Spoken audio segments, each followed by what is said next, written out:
আবার চলে যাচ্ছি। এই যে আমাদের দাপুটে নেতা, যিনি ফেসবুক, রিলস, ইউটিউব, ইনস্টাগ্রামে বিখ্যাত, তার নাম হয়তো অন্য আছে কিন্তু পোশাকি নাম, যিনি ফেসবুকে নাম রেখেছেন দাপুটে নেতা, তিনিও আজকে এসেছেন সবজি মার্কেটে। কি বলবেন এই উদ্যোগটাকে? ভালো লাগছে। ঘরের দুয়ারে মানে টাটকা সবজি, বিশেষ করে ঘরের দুয়ার থেকে বেরিয়ে যে টাটকা সবজি পাওয়া যাবে, এটা খুবই একটা গর্বিত আমাদের ইসলামপুরবাসীর জন্য। তো এখানে দেখতে পাচ্ছি, যতটা আসতে পারি না আজকে দেখতে পাচ্ছি, মানে আজকে প্রথম মানে অত ভিড় দেখতে পাচ্ছেন। তো খুবই আনন্দিত।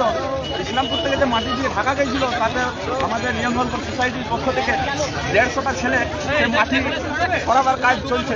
তো যত তাড়াতাড়ি হোক, ইসলামপুর থেকে মাটিটা ঢাকা দিয়েছিল, সেই মাটিটা সরাবার চেষ্টা আমাদের লেগে গেছে।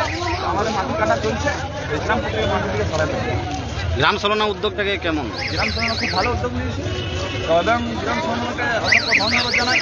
এটা খুবই আগের যে দরকার ছিল, এখন এটা নিয়েছে। ভালো লাগছে, আনন্দিত।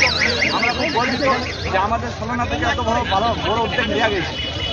অসংখ্য ধন্যবাদ আপনাকে। এই যে প্রত্যেককে সব নিজের নিজের মনের ভাব প্রকাশ করছেন এবং তারা সবজি কিনতে এসে যে তারা যে এতটাই খুশি, তারা নিজেরাই জাহির করছেন যে এই সবজি হাট হওয়াতে ইসলামপুরবাসীর জন্য কতটা কাজে লাগছে এবং কতটা তারা খুশি। আমরা সেই চিত্র আপনাদের সামনে তুলে ধরছি, তাদের বক্তব্য তুলে ধরছি এবং